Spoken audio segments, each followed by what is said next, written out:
تیتر اول امشب: حکومتی که در آن قدرت در انحصار یک فرد یا گروه نباشد، خواسته شاهزاده رضا پهلوی در پیامی ویدئویی. ادامه درگیری نظامی در منطقه قره‌باغ. ایران میگوید آماده میانجیگری بین ارمنستان و آذربایجان است.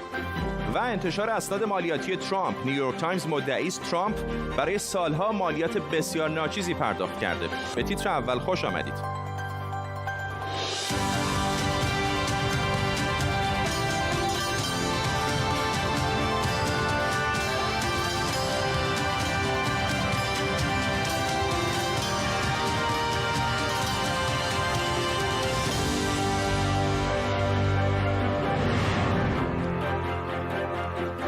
سلام بر شما. شاهزاده رضا پهلوی در پیامی با عنوان پیمان نوین مردم ایران رو به مبارزه مدنی علیه جمهوری اسلامی دعوت کرده. آقای پهلوی از اپوزیسیون و نخبگان ایرانی هم خواسته تا با همبستگی به مبارزه ادامه بدن و گفته نظام آینده ایران نباید در انحصار یک فرد یا گروه خاص باشه. انگیزه من برای ارائه این پیمان نوین رسیدن به قدرت سیاسی نیست، بلکه تلاش برای برقراری سیستمی است که در آن قدرت هرگز در انحصار یک فرد یا یک گروه نباشد. تک تک مردم ایران در سراسر کشور فارغ از جنسیت، قومیت، مذهب و گرایش فکر و سبک زندگی، ضمن قبول مسئولیت در تصمیم گیری برای آینده خود و کشورشان باید به یک اندازه سهیم باشند. حکومت فردی و ساختار هرمی قدرت در دنیای امروز پاسخگوی نیازهای یک جامعه پیشرو و پویا نیست.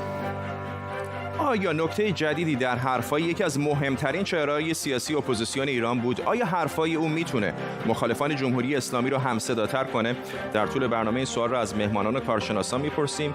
پیش از همه بریم سراغ نیما راشدان، فعال سیاسی از زوریخ سوئیس. با ما آقای راشدان، به نظر میاد که دست کم بین طرفداران آقای رضا پهلوی هیجان زیادی و انتظار زیادی برای سخنان او به وجود آمده بود. به نظر شما سخنرانی او پاسخی داد به این هیجان و انتظارها؟ بله، به باور من کلیدی ترین نکته پیام ایشون اونجاست که از تک تک ایرانیان، یعنی از تک تک ساکنان این سرزمین بزرگ و مقدس میخوان که همشون در درجه اول برای گذار از جمهوری اسلامی و برای نجات ایران از مسیری که همه ما واقف هستیم داره به چه سمتی میره، در درجه اول خودشون رو باور کنند و در قدم دوم دست همیاری و همکاری و مشارکت به سمت همدیگر دراز کنند. مخاطب این پیام میتونه یک استاد دانشگاه باشه در تبریز، میتواند یک زوج جوان باشه در تهران، میتواند یک دانش آموز باشه در سیستان و بلوچستان. نجات ایران تنها و تنها با مشارکت و خودباوری و همکاری تک تک ایرانیان ممکنه. به نظر من نکته کلیدی پیام ایشون این بود. ولی آقای راشدان، این که همه باید دست به دست هم بدن، همه اپوزیسیون، خب یک حرف کلی است که در همه جای دنیا که حکومت‌های افراطی دارن میشه این رو گفت. میخوام اینو ازتون بپرسم چه راهکار مشخصی ارائه داد برای ایجاد این همبستگی؟ راهکار مشخص رو دیگه نمیدونم چطور میشد مشخص‌تر از اون. اولا راجع به نقش خودشون، جایی که نخبگان سیاسی و نخبگان ایران و احزاب سیاسی رو مخاطب قرار میدن. فارغ از آنچه در گذشته اتفاق افتاده، ایشان دست یاری دراز کردن به سمت تمام نیروهای سیاسی که در قالب و چارچوب دموکراسی خواهی می گنجند و عرض میکنم خدمتتون که اعلام کردن که هم دوش هم پیمان و عرض کنم که به صورت یار تمام افرادی که تلاش میکنن، رهبران میدانی، رهبران میانی، هموطنان ما که الان مدت هاست اعتراضشون با گلوله داره پاسخ داده میشه، همه در کنار هم موج و امواج بعدی اعتراضات رو پیش ببریم. سکوت دیگر جایز نیست. حالا اون رو بعداً میتونیم صحبت کنیم، از موارد دیگری است که در بیانات ایشون بهش اشاره شد. خانم نازنین انصاری، مدیر مسئول کیهان لندن، هم از پاریس به ما پیوستن. خانم انصاری، به باور شما چقدر حرفای شاهزاده رضا پهلوی توانایی این رو داره که گروه‌های مختلف سیاسی رو که طبیعتاً همشون هم سلطنت طلب نیستن دور هم جمع بکنه و اون دستی رو که گفته داره دراز میکنه به سوی تمام اپوزیسیون چقدر مورد استقبال دیگران قرار خواهد گرفت؟ من فکر می‌کنم این خیلی مهمه که تمام گروه‌های سیاسی از خودشون بپرسن آیا زمان این رسیده که بتونن برای یک ایرانی، برای آینده ایرانی کار کنن که درش همه جا داشته باشن، همه سهم داشته باشن. و من فکر می‌کنم چیزی که شاهزاده امروز گفتن اینه که آینده ایران مال همه است و ما هر کدوم از ماها یک سهم در اون آینده داریم و با اون سهم هم حقوق درش هست و هم مسئولیت.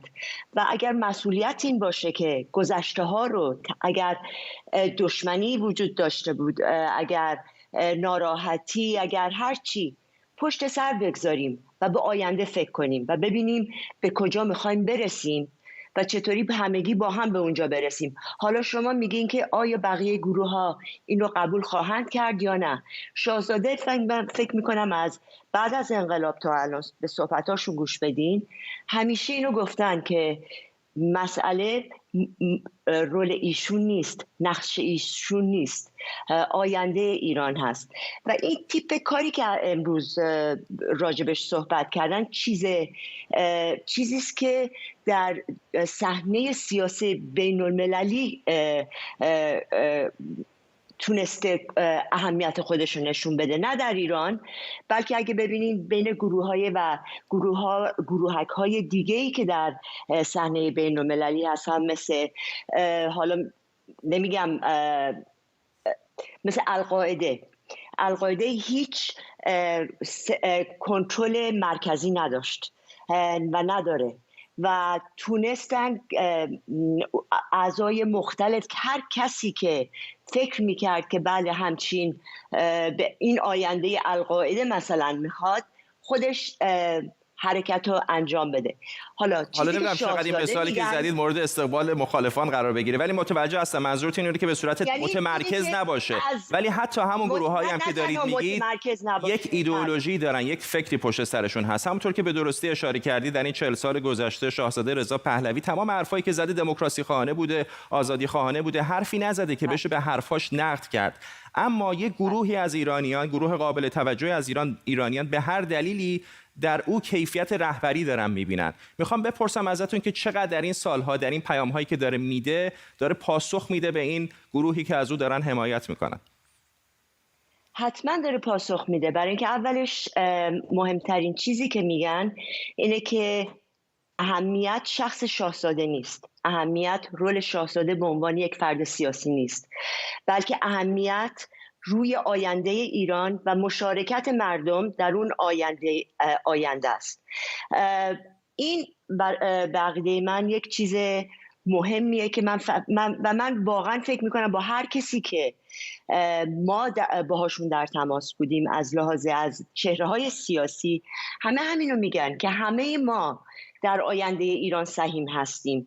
اگه ایرانی که در ایران هست، ایرانیایی که در خارج هستن، یادمون نره ایرانیایی در خارج، تعداد ایرانیایی که در خارج هستن خودشون میتونن یک کشور مثل کشور به اندازه یک کشور بلژیک هستن یا ایرلند، و اهمیتی که رول نقش اونا میتونه بازی کنه خیلی پر اهمیته. آقای راشدان، با شما میخوام بحث رو ادامه بدم. به هر حال ببینید، خیلی از کسانی که دارن فعالیت‌های مختلف میکنن، شاید مقایسه خیلی مناسبی نباشه، ولی مثلا مسیح علی نژاد در مورد حجاب، یک کنشگر اجتماعی دیگه، یک فعالیت عملی داره میکنه که نتیجه ملموس روی زمین داره. مردم بعضی حجابشون رو برمی‌دارن، تصویراش رو میفرستن. آقای شاهزاده رضا پهلوی تعداد زیادی حامی داره که بعضی اوقات تو خیابونا دارن اسم پدر بزرگش رو فریاد میزنن. ولی میخوام بپرسم که چه کار عملی باید به نظر شما بکنه؟ آیا فقط این که نصیحت بکنه که همه باید با هم جمع بشیم کفایت میکنه، یا چیزی فراتر از اون اپوزیسیون برای شاهزاده رضا پهلوی متصورن؟ والا من با این اطلاع خیلی مختصری که از جریانات سیاسی ایران دارم و سابقه تقریبا 20 سال فعالیت سیاسی یا بیشتر، این اولین باره که به صورت مشخص اون پنجبند رو دیدم که برای گذار از جمهوری اسلامی و ساختن و یک آینده بهتر برای نسل‌هایی که داره یکی پس از دیگری فنا میشه در منجلاب جمهوری اسلامی، بایستی که اون کارها رو انجام داد. خیلی به طور مشخص حتی از اون نهادهای بین‌المللی، از اون قراردادها و کنوانسیون‌هایی که ایران باید به بنده یاد برده نام بردن دیگه، با چه جزئیات بیشتری. به صورت مشخص از ایرانیان خواستن که خودشون رو باور کنند. سکوت دیگر جایز نیست. شما باید یا سمت جمهوری اسلامی بایستید یا سمت ایران، آینده ایران و مردم ایران. و به صورت باز مشخص نشون دادند که با حمایت از اعتصابات، با حمایت از اعتراضات، حتی با حمایت مالی از خانواده افرادی که به دلیل اعتراض و به دلیل فعالیت سیاسی در زندان هستند، این موج جدید از اعتراضاتی رو که امواجی داره دارید میبینید داره اتفاق میفته، این رو به جایی برسونند که ما ایرانیان همراه همدیگر و با این پیمان از جمهوری اسلامی ایران گذر کنیم و این کشور رو نجات بدیم. ممنونم از شما نیما راشدان، فعال سیاسی از زوریخ سوئیس با ما، و همینطور نازنین انصاری، مدیر مسئول کیهان لندن از پاریس. ممنونم از هر دوی شما. درگیری‌های نظامی بین ارمنستان و آذربایجان امروز هم در حالی ادامه پیدا کرد که هر دو طرف مدعی‌اند که تعدادی از ادوات جنگی طرف مقابل رو منهدم کردند. گزارش شده که تعدادی از غیر نظامی‌ها در هر دو کشور کشته و زخمی شدند. ایران از دو طرف خواسته تا هر چه زودتر به درگیری‌ها خاتمه بدن و همینطور در مرزهای ایران ناامنی ایجاد نکنند. رئیس جمهوری ترکیه اردوغان اما از ارمنستان خواسته که فوراً به تحرکات نظامیش و آنچه که او اشغال نامیده پایان بده. همکارم لیلی نیکفر از قونیه ترکیه با ماست. لیلی، بیشتر صحبت بکن برای ما در مورد آنچه که ترکیه داره میگه در مورد این تنش. فرداد، ساعتی پیش از پارلمان ترکیه تعدادی از احزاب سیاسی، حتی از احزاب منتقد دولت مثل جمهوری‌خواه خلق و حزب نیک، طی یک بیانیه در واقع این حملاتی که معتقدن از سوی ارمنستان آغاز شده رو محکوم کردن و گفتن که از حق دفاع مشروع آذربایجان حمایت میکنن. و از طرف دیگه هم وزیر دفاع ترکیه اینطوری اعلام کرد که ما در کنار برادران آذری خودمون خواهیم ایستاد. اگر بحث اون کدورت دیرینه و جبهه‌گیری دیرینه ترکیه با ارمنستان رو کنار بگذاریم، میدونیم که خب آذربایجان به عنوان یک کشوری که گاز فروش هست برای ترکیه اهمیت داره، در بعضی از پروژه ها با هم شراکت دارن. از طرفی همونطور که خودت هم میدونی در قبال این فروش گاز ترکیه از ماه‌های گذشته شروع کرد به فروش بعضی تسهیلات نظامی و همچنین آموزش نیروهای نظامی در واقع آذربایجان. ترکیه تنها کشوری هست که الان امروز پرواز داره به آذربایجان. بعد از این تنش‌ها آذربایجان تمام پروازها رو بسته به جز پروازهای ترکیه که احتمال میره نیروهای جدیدی از ترکیه اعزام میشن به اون منطقه. ممنونم از لیلی نیکفر، خبرنگار ما در قونیه ترکیه. افشار سلیمانی، سفیر سابق جمهوری اسلامی ایران در آذربایجان هم از تهران به ما پیوسته. آقای سلیمانی، یک سوالی که الان چند روزی است مطرحه اینه که به هر حال این مرزهای آذربایجان رو کسی در شک و تردیدی نداره. سازمان ملل هم تایید میکنه این بخش قره باغ به هر حال داخل جمهوری آذربایجان هست. توجیهی که از نظر حقوقی ارمنستان ارائه میکنه برای کمک به بخشی از قره باغ که در واقع تحت حمایتش هست چیه واقعا؟ سلام عرض می‌کنم خدمت شما بینندگان. ارمنستان اساساً هیچ استدلال حقوقی نداره. یعنی اولا که خب بحث حالا تعیین سرنوشت رو بیشتر مطرح میکنن، چون قره باغ میگن که اکثریتش ارمنی هست و همون موقعی که قبل از فروپاشی 180,000 نفر جمعیت داشته قره باغ، 40,000 نفرش آذری بودن و 140,000 نفرش هم ارمنی.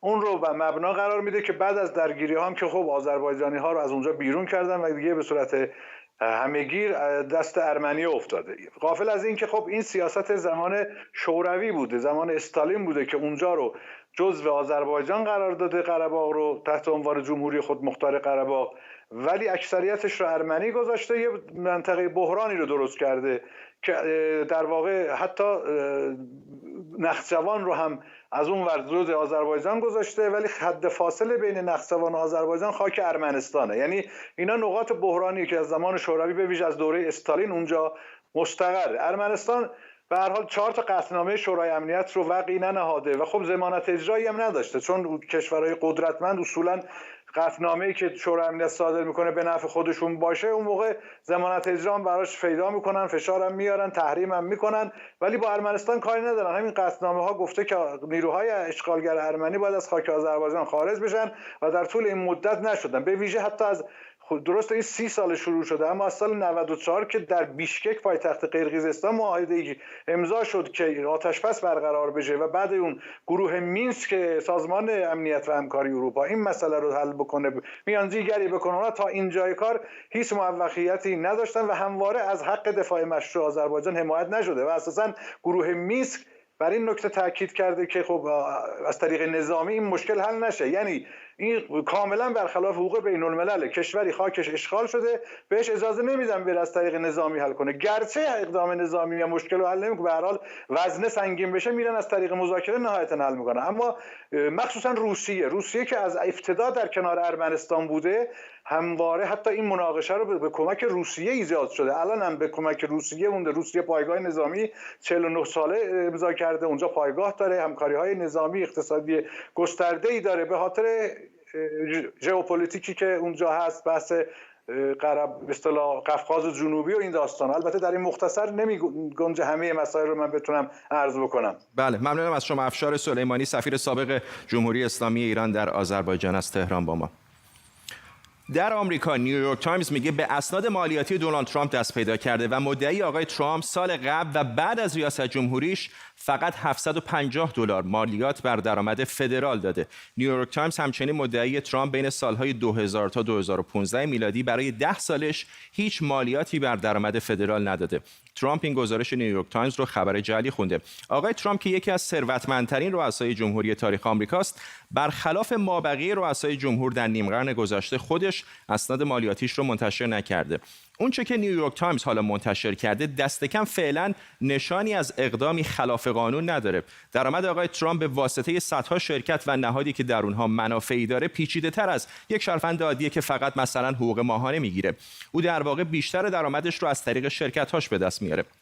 سرمایه‌دارها و صاحبان شرکت‌های بزرگ در همه جای دنیا برای کم کردن بدهی مالیاتیشون دست به ترفندهای مختلفی میزنن. شاید داستان شرکت‌های بزرگ اینترنتی مثل آمازون و گوگل رو به یاد داشته باشید، یا حتی استارباکس رو که با تکنیک‌های مشابه سعی می‌کنن مالیاتی حداقلی به دولت‌های مختلف پرداخت کنن. اما بحث سر این موضوع اخلاقی و حقوقی دو تا موضوع جداست. به هر حال بودجه اکثر دولت‌ها از راه درآمدهای مالیاتی تامین میشه. به خصوص برای سیاستمداران این بحث خیلی جدی‌تر هم هست. واقعیت اینه که در این مورد خاص هم بحث چندان فنی نیست. موضوع سیاسیه. فقط 5 هفته مونده به انتخابات ریاست جمهوری آمریکا و حالا این موضوع مالیات ناچیزی که ترامپ پرداخت کرده میتونه ابزاری جدید برای حمله مخالفانش فراهم کنه. همکارم آرش علایی از شهر کلیولند در ایالت اوهایو با ماست، جایی که روز چهارشنبه قرار مناظره ریاست جمهوری، اولین مناظره برگزار بشه و این داستان مالیات میتونه ابزاری جدید بده به دست آقای جو بایدن. بله فرداد، همونجوری که شما گفتین نیویورک تایمز گزارش رو منتشر کرده که این اولین در یک سری گزارش‌های خواهد بود که منتشر خواهد شد در مورد پرداخت‌های مالیاتی دونالد ترامپ. یک رادیو NPR میگه که نیویورک تایمز این مدارک رو منتشر نکرده، بنابراین من خبرنگار الان دسترسی ندارم به اون مدارک که نیویورک تایمز میگه دیده و از روی اون به این نتایجی رسیده که آقای ترامپ $750 در سال بهش مالیات پرداخت کرده. دو، این هست که نیویورک تایمز حتی حاضر نشده منابع خودش رو فاش کنه و میگه منابعی هستن که خواستن نامشون فاش نشه، بنابراین ما نمیدونیم این منابع از کجا آمدن. سه، همونجور که شما گفتید انتخابات آمریکا در پیش از 5 هفته دیگر است و اون چیزی که مقاله نیویورک تایمز میگه این اطلاعات رو چند هفته است که در اختیار داشته و روش کار کرده. حالا چرا دقیقاً یک روز قبل از در واقع مناظره انتخاباتی این رو منتشر کرده؟ نیویورک تایمز در نهایت یک نشریه‌ای است که نشریه منتقد دولت ترامپ حساب میشه و از ابتدا هم انتقادهای خودش رو از دولت ترامپ هیچ وقت مخفی نکرده.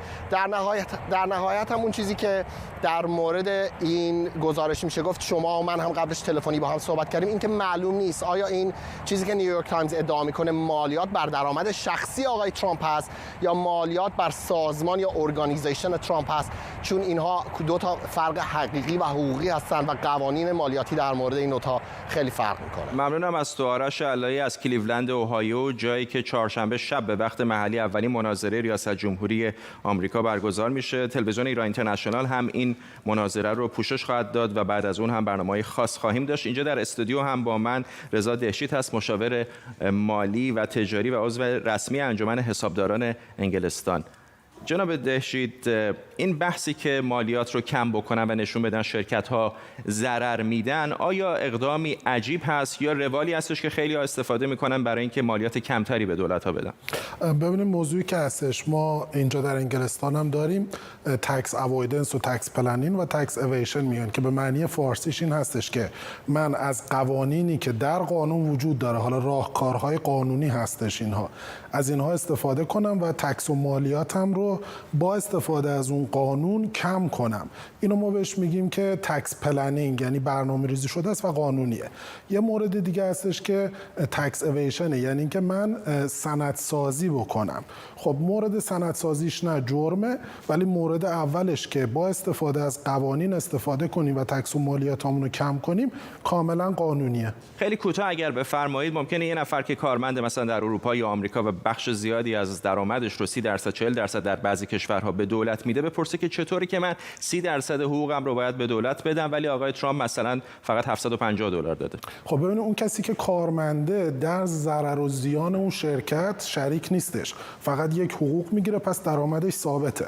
ولی کسی مثل آقای ترامپ که شرکت‌های بزرگی داره، ممکنه اون زمین‌های گلفشون، پروپرتی‌هاشون، هتل‌هاشون سال‌های گذشته ضررهای زیادی داشته باشه که اونها رو میتونه بیارتش روی مثلا امسالش و ازش استفاده کنه. این نیستش که فقط چون امسال درآمد زیادی داشته بعد مالیات زیادتری بده.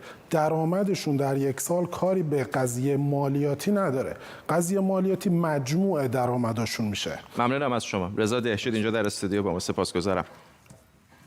چند هفته بعد از آتش گرفتن کمپ پناهجویان در کمپ موریا و بیخانمان شدن هزاران نفر، گفته شده صدها پناهجو از جزیره لسبوس به مکانهای دیگری منتقل شدند. مرجان آقایزاده پناهجو از جزیره لسبوس یونان و همکارم نیلوفر پور ابراهیم از پاریس با ماست. خانم آقایزاده، الان شرایط پناهجویان اونجا در لسبوس چطوره؟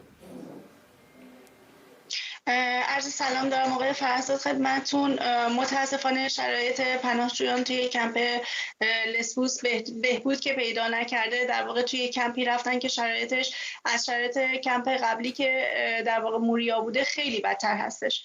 تو کمپ موریا حداقل دستشوی حموم یا سرویس بهداشتی‌های طبیعی شده بود که به ازای هر 200-300 نفر بتونن از اون استفاده بکنن، اما متاسفانه اینجا هیچ سرویس بهداشتی وجود نداره و پناهجویان دارن از آب دریا استفاده میکنن فقط برای رفع احتیاجاتشون و متاسفانه فقط یک وعده غذا بین پناهجویان توزیع میشه، پوشاکی ندارن، هیچ وسایل بهداشتی در اختیارشون قرار داده نمیشه و وضعیت خیلی اسفناکتر شده. علاوه بر اون دولت یونان در یک اقدام به نظر من بیرحمانه تصمیم گرفته که وضعیت اونا رو که هنوز بهبود نداده داره کمپ‌های خصوصی مثل پیکبا و کاراتپر تو در جزیره لسبوس تعطیل میکنه و افراد بسیار آسیب پذیر که تو این کمپ‌ها زندگی میکنن رو اینها رو هم داره به این کمپ جدید در واقع منتقل میکنه و ما واقعا نمیدونیم چرا این تصمیم رو گرفتن. صدها نفر رو انتقال دادن از کمپ جدید موریا، افراد بسیار آسیب پذیر رو اونا رو هم انتقال دادن، اما متاسفانه ایرانی بین اونا به چشم نمیخوره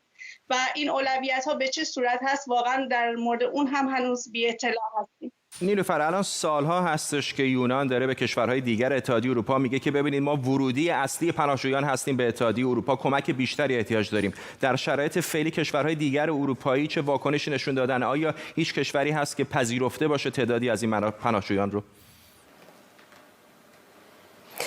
فقط یونان نیست، کشورهای دیگه مثل ایتالیا هم مشکل مشابهی دارن، شاید یک مقدار کمتر. وضعیت یونان به این دلیل برجسته است که تعدادی بیشتری پناهجو رو به این شکل بلا تکلیف در حال حاضر داره. کشورهای اروپایی حالا یک سیاست جدید تعریف کردن برای پذیرفتن پناهجویان، منتها سیاست جدید اتحادیه اروپا بیشتر روی برگردوندن پناهجویان به نظر میرسه که متمرکز شده. اینکه پناهجویانی که درخواستشون موافقت نمیشه رو برگردونه و یک سری کشورها هزینه برگشت اونها رو متقبل بشن. تا اینجا فرانسه، آلمان، هلند و برخی کشورهای دیگه گفتن که تعدادی از پناهجوها رو در این مرحله میپذیرن. چند صد پناهجو نه بیشتر. تنها آلمان گفته بودن 1500 پناهجو رو میپذیره، ولی بقیه کمتر از این تعداده و با توجه به واقعیتی که داریم میبینیم در یونان، تنها در جزایر یونان 24000 پناهجو الان در این وضعیت نامشابه حالا یا در کمپ یا بیرون از کمپ هستن.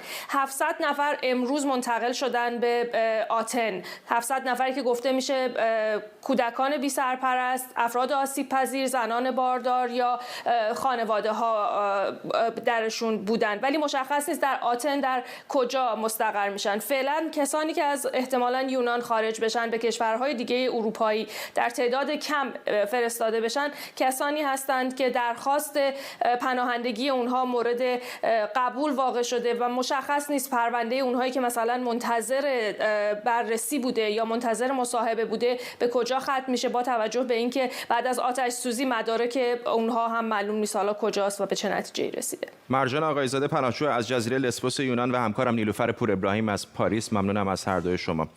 و به این ترتیب میرسیم به پایان تیتر اول امشب. این برنامه رو به زودی میتونید در یوتیوب هم ببینید. ممنون از همراهیتون. تا برنامه بعدی، بدرود.